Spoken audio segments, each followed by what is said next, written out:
فجر کی نماز باجماعت ادا کرنے کی توفیق نصیب فرمائے۔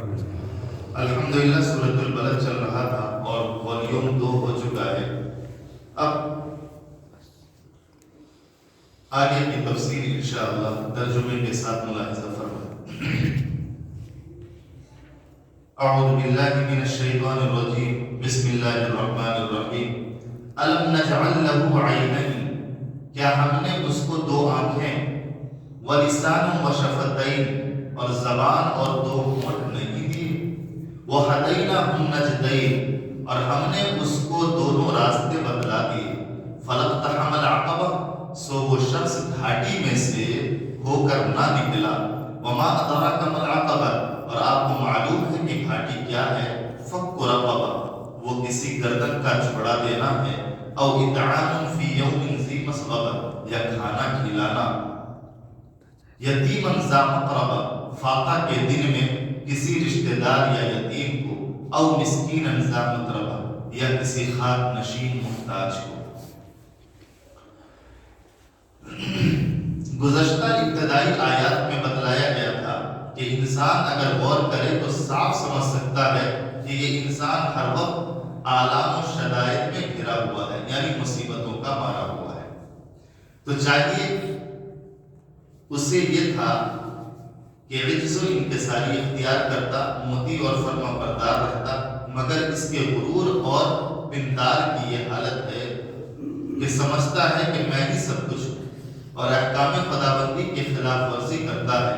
اسی سلسلے میں ان آیات میں بتلایا جاتا ہے کہ خدائے تعالیٰ نے تو اس انسان پر بہت احسان کیے ہیں، لیکن پھر بھی یہ احسان مند بندہ ہونے کے بجائے احکام خداوندی کے سامنے اکڑتا ہے۔ اللہ تعالیٰ نے اس کو 2 آنکھیں دی تاکہ انسان ان آنکھوں سے ہر طرف خدا کی نعمتوں کو دیکھے اور انتظامات کو دیکھے جو اس نے انسان کی پرورش کے لیے مہیا کر دیے ہیں۔ اس دیکھنے کے نتیجے میں اسے اپنے رب کی صفات کو پہچاننا چاہیے اور اس کی نعمتوں کا شکر ادا کرنا چاہیے، اس کی توحید کا اقرار کرنا چاہیے۔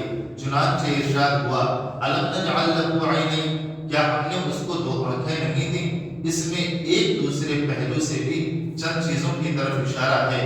مثلا ایک کافر اور ناشکرہ انسان اپنے کمائے ہوئے مال اور زر، دھن دولت کو اپنے دنیاوی تحفظ کا اور استحکام اور اپنے قیام و دوام کا سبب جانتا ہے، اور قادر حقیقی کی قدرت کاملہ پر غور نہیں کرتا کہ مال حاصل کرنے کے آلات جن میں سے اعلیٰ چیزیں آنکھ و لسان و شفتین ہیں، یعنی زبان اور لب ہیں، وہ تو اللہ تعالیٰ ہی نے پیدا کر دیے ہیں۔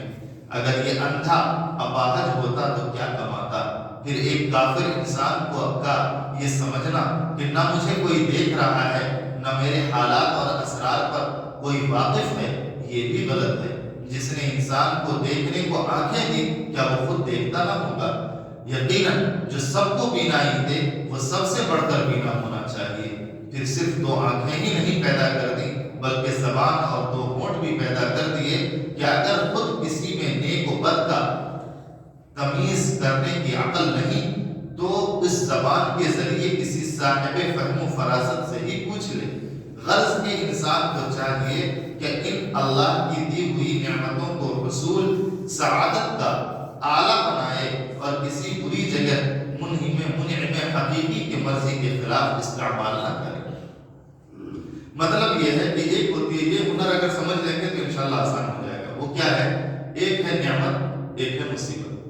اگر ہم نے نعمت کو مصیبت بنا لیا تو مصیبت ہے، اگر ہم نے مصیبت کو نعمت بنانے کا ہنر سیکھ لیا تو یہ بہترین ہے۔ جیسے مال و دولت اللہ تعالیٰ نے دیا، دنیا چونکہ آزمائش کا گھر ہے، اور دنیا میں اللہ تعالیٰ نے فرما دیا کہ لقد خلقنا الانسان فی کبد، ہم نے انسان کو مشقت میں پیدا کیا، تو مشقت اور پریشانی پیدا ہونے سے لے کر موت تک لگی پڑی۔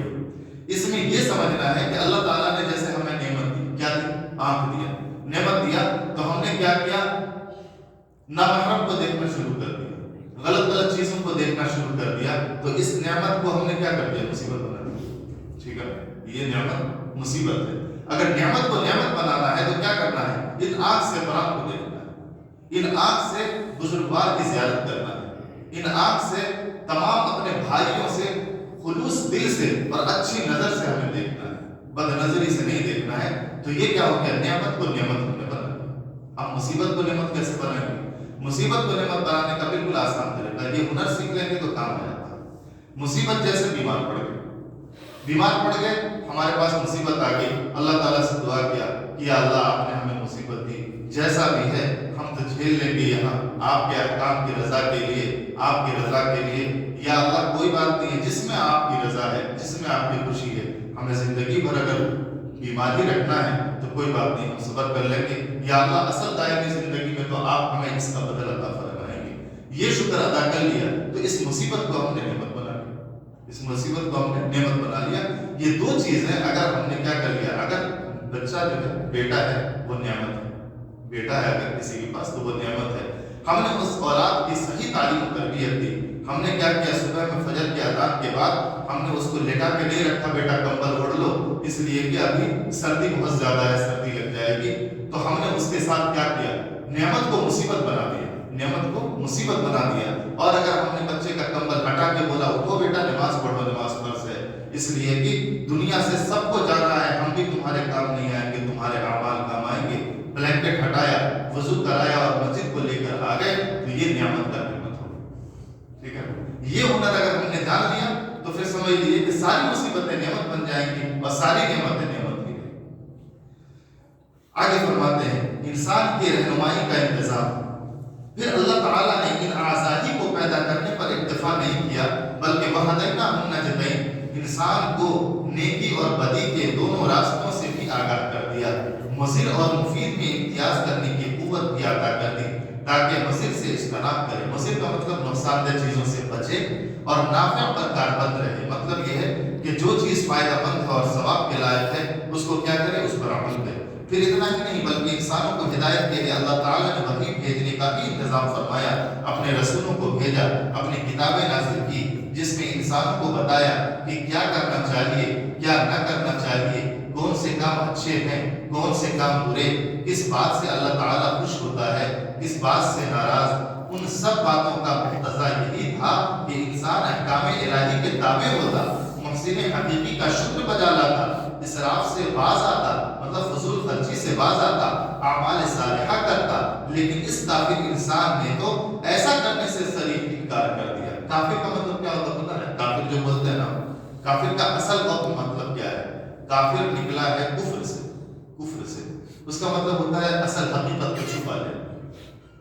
کافر کا مطلب حقیقت کو چھپانے والا، ٹھیک ہے، حقیقت کو چھپانے والا۔ اب کیا کرتے ہیں، ایمان چونکہ حق ہے، اسلام چونکہ حق ہے، اس اصل حقیقت کو ہم چھپا رہے ہیں، اس وجہ سے ہم کافر کہلاتے ہیں، ٹھیک ہے۔ اور مسلمان کا مطلب کیا ہے کہ دین حق کو کے سامنے اپنے آپ کو سرنڈر کر دینے والا اور اللہ کے سامنے اپنے ذات و دل طلب کرنے والا۔ ذات و دل بولتے ہیں دونوں پیر اور ہاتھ بالکل اللہ کے سامنے سرنڈر کر دینے کو، تسلیم و رضا، تو اس کو کہتے ہیں۔ تو کافر کا مطلب کیا ہے؟ کافر کا مطلب کسی حق بات کو چھپا لینے والا۔ تو ایمان چونکہ حق ہے اور برحق چیز ہے، اس کو چھپا لیا، اس وجہ سے کیا ہو گیا، وہ کافر ہو گیا۔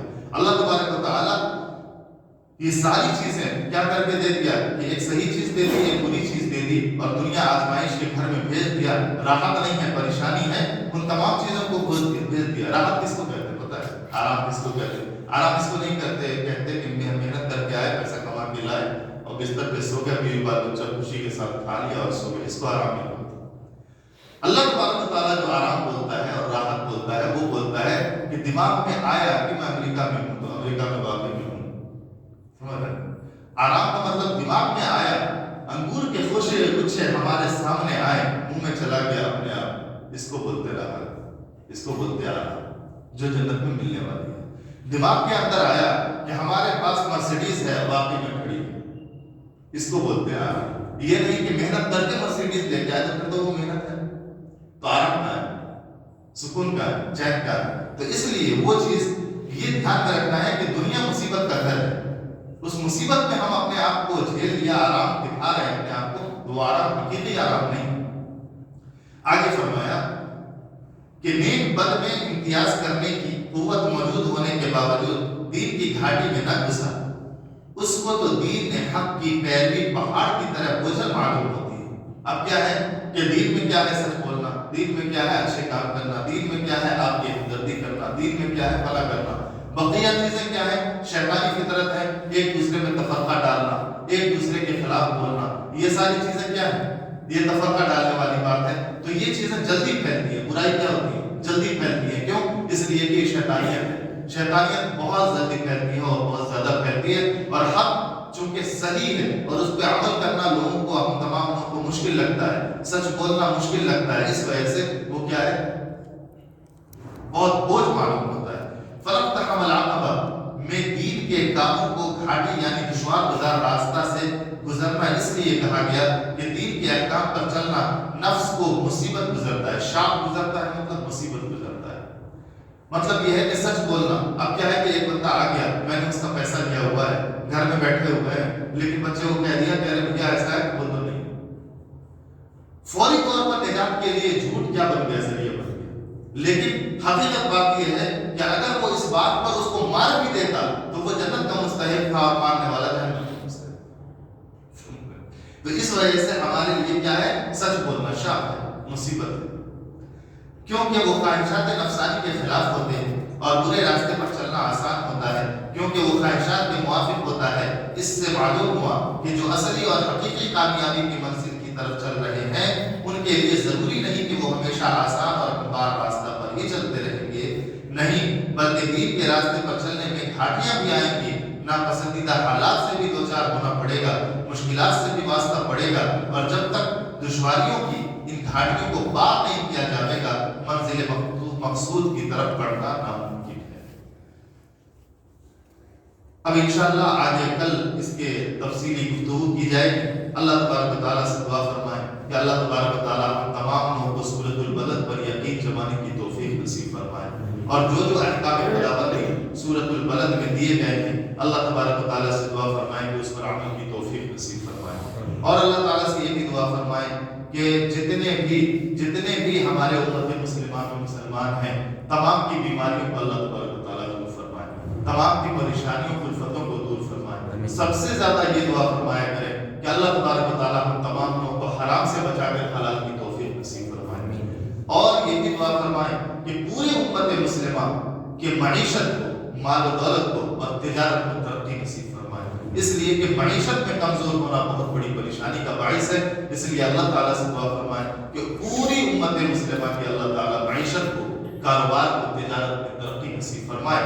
اور اللہ تعالیٰ سے یہ بھی دعا فرمائیں کہ مسجد کے بنانے والے جناب شاکر صاحب کے عزت میں، آبرو میں اور مال و متاع میں ترقی نصیب فرمائے. اور جناب سلمان صاحب جو اس کے ذمہ دار ہیں اللہ تعالیٰ سے دعا فرمائیں کہ اللہ تبارک و تعالیٰ ان کے جان میں، مال میں، عزت میں، آبرو میں برکت نصیب فرمائے. جناب عطیہ صاحبہ مرحومہ ان کے حق میں دعا فرمائے کہ اللہ تعالیٰ ان کو جنت الفردوس نصیب فرمائے اور قبر میں سوال و جواب میں آسانیاں پیدا فرمائے اور قبر میں ان کے قبر کو نور سے منور فرمائے. اور اللہ تعالیٰ سے یہ بھی دعا فرمائے ہم تمام لوگ جتنے بھی بیٹھے ہوئے ہیں اللہ تبارک و تعالیٰ سے دعا فرمائے اللہ تعالیٰ ہم تمام لوگوں کو حق پر جمنے کی اور اس کو سننے کی اور اس کو سنانے کی توفیق نصیب فرمائے. اللہ تعالیٰ سے دعا ہے کہ اللہ تعالیٰ ہم تمام لوگوں کو کہنے سننے سے زیادہ عمل کی توفیق نصیب فرمائے. سبحان اللہ بحمدہ، سبحانک اللہم و بحمدک، ونشہد ان لا الہ الا انت ونستغفرک ونتوب الیک. سبحان ربک رب العزة عما یصفون وسلام علی المرسلین والحمد للہ رب